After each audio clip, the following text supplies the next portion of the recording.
Good morning. Good morning. Happy New Year to everybody. How are you? Happy New Year. Wonderful. Well, we're sliding out of another holiday season. I don't know if I like the feeling of that, but here we are, and getting on with another new year. And I got to tell you, for the first time since we started doing these Zooms, I really miss being in the room with everybody.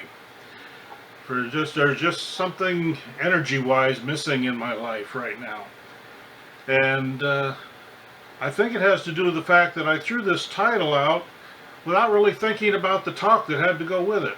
So, uh, but hang in there. We'll get there. It's just one of those funny things, you know. I'm sitting there watching TV one day, and I see this commercial for an exercise machine, and off screen there's this exercise coach announcing that the bike trail was about to get steeper. And I thought to myself, just in an instant, I says, in what world do I need to be told that? I'm riding the bicycle, and I can see what's going on around me. And so, it started me thinking how many times we listen to what others say rather than open our own eyes. And how many people in our lives think they need to tell us what to think? I took another sip of my cherry Diet Cola and let my mind dive down the social media rabbit hole by asking, just when did we surrender our power to likes, stars, and Yelp reviews? The science of mind teaches that each of us is fully unified and empowered with and through spirit. This truth is the very core of how the universe works. When I ask myself, what would Jesus do? And, that's kind of what I do when I get into one of those situations to where I have to ask myself, how do I want to deal with this situation? And I'm using the language of my traditional upbringing to focus on this core truth. So I ask myself, well, what would Jesus do? Because Jesus is such a core teacher in spirituality traditionally. The teacher Jesus reminds us above all that the power of spirit is running through each of us and does not need to be invoked by the ordained or the anointed. We don't need a narrator to deal with the situations we need to deal with on a day-to-day basis. Holmes writes in The Science of Mind, that if we allow the world's opinion to control our thinking, then that will be our demonstration. If, on the other hand, we rise superior to the world, we shall create a new pattern. So what's Holmes saying here? He's telling us that if we buy into the chatter that is everywhere around us, we're just going to reflect that chatter. Our spiritual practice is most effective when we embrace spirit one-to-one. That is not to say gathering in community like this or employing a practitioner is to be avoided. No, that it's only that spirit does not need the bells and whistles so often associated with traditional religious practices. Prayer flags, prayer wheels, prayer rugs, prayer beads, even prayer time are all tools introduced by humans to assist us in achieving focus. On a cynical human level, these are also a great side hustle and control devices, diverting focus from our individual power to the illusion of power being provided by these tools. Spiritually aligned people are already focused and do not need a coach telling them the trail is getting steeper. Spiritually aligned people already know the trail is going to get steeper. In fact, they chose the trail for that reason. Spiritually aligned people do not even think of the trail as getting steeper. They embrace it as Spirit providing a means to improve their physical strength and endurance, which is the whole purpose of the workout. No one jumps on their exercise device with the intent of suffering unnecessarily. Their intent is to become strong like bull. When we listen to others and allow ourselves to believe the trail is getting steeper, we are setting ourselves up for failure. We are opening the door to the idea that this is hard and painful. And nobody signs up for that. Hard and painful is to be avoided at all costs. And that's why so many exercise machines become valets after just a few weeks of service. And we hang our coats on them and their shirts and everything else, and they never see their proper use again. Remember the words of the teacher again. And when thou prayest, thou shalt not be as the hypocrites are, for they love to pray standing in the synagogues and in the corners of the streets, that they be seen of men. Verily I say unto you, they have their reward. But thou, when thou prayest, enter into thy closet, and when thou hast shut thy door, pray to thy Father which is in secret, and thy Father which seeth in secret shall reward thee openly. The hypocrites are not praying to align with Spirit. The only reward they are seeking, and the reward they so easily acquire, is the illusion that they are pious and forthright. They have been seen to put on a show of praying.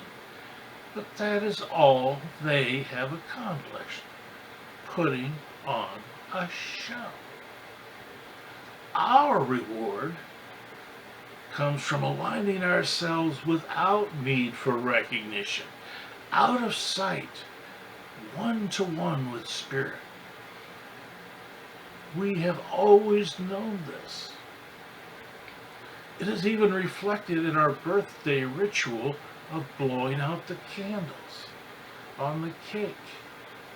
We make a wish, but we keep it private, don't we? It is between us and our understanding of God. When we speak with God internally, when we embrace the idea of God, or Spirit if you prefer,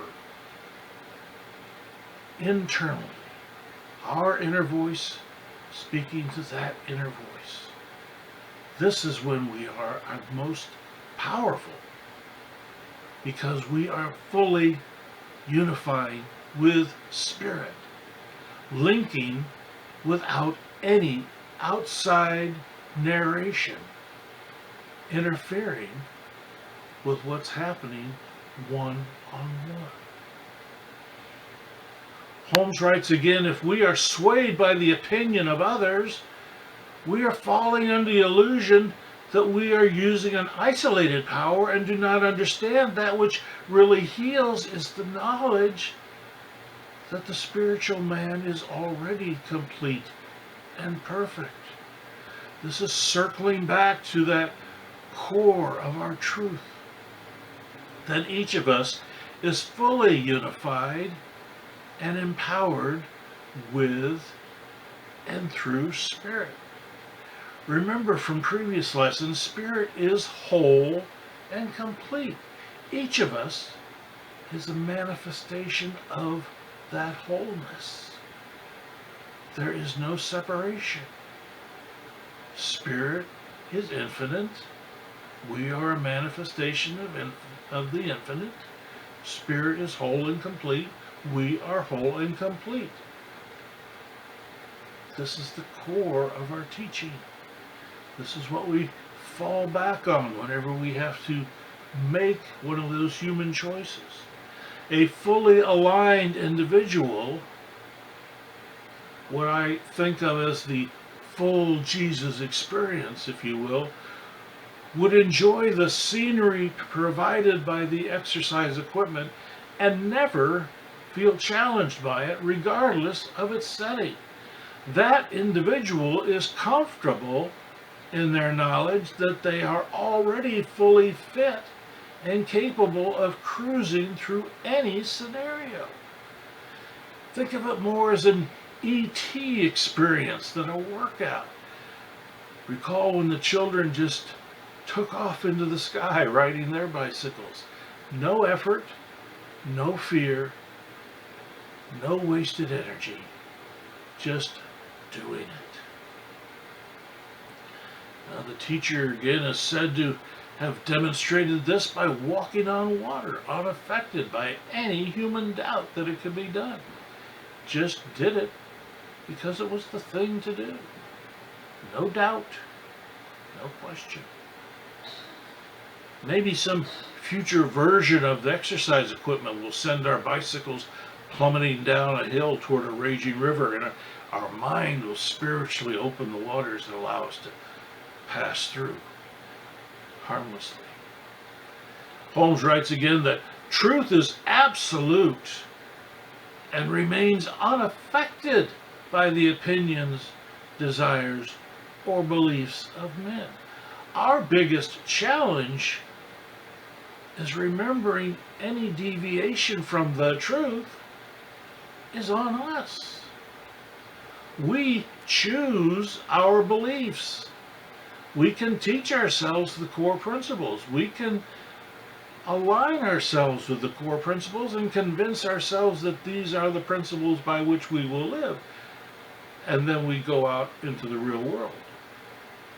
And we are challenged by people who are not as well aligned. And we have to remind ourselves that their problem is not for us to solve, but for us to lead by example. And remember our core truth. Misinformation is everywhere. It is stockpiled in corners. It is reinforced, and it is widely distributed free of charge. We have the common sense to filter through the trash. When we focus on the spiritual truth, when we ask our personal version of what would Jesus do, our gut, that still small voice within, keeps us on track. If we surrender to the voices of others, we believe what they want us to believe. And our unity starts to erode us. Because our power is still working. The power never stops working. But our beliefs are contaminated if we have been listening to others and allowing their misinformation to become our beliefs. The power that is within us continues to work. The saw continues to spin. Only now, because we're using misinformation, it's cutting into us instead of cutting through our problems. When we allow our value to be determined by stars and likes instead of simply knowing who and what we are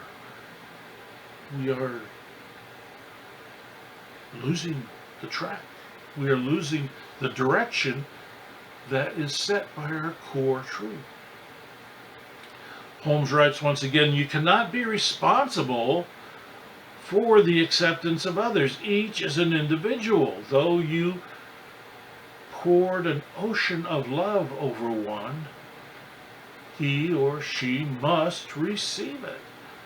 A bucket that is turned upside down, even in a cloudburst, will not be filled. See, each of us has to make the choice to open our hearts and allow Spirit to flow through us. We can choose to cut it off.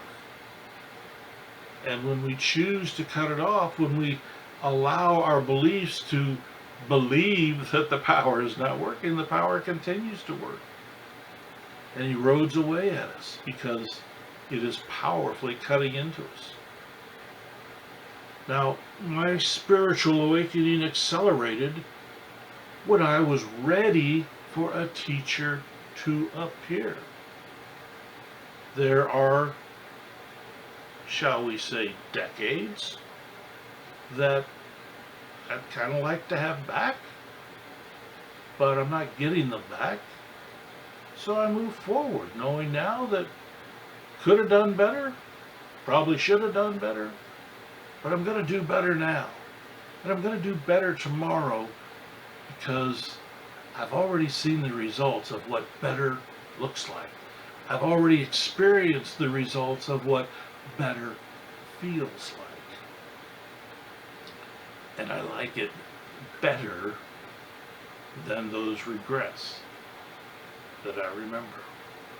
Having traveled now a long way down this path, though I still need to remind myself that this is my path, and no amount of love can force anyone else to be right where I am. There is no benefit to me telling everyone exactly where I am, where I'm going, or how I got here. Truthfully, the answers are, I don't know exactly where I am. I don't know exactly where I'm going. Only God knows how I got here. So I'll just blow out my candles, skip the narration, and let God make my wishes come true. Please enjoy your ride wherever it takes you. It's going to be fun. Thank you.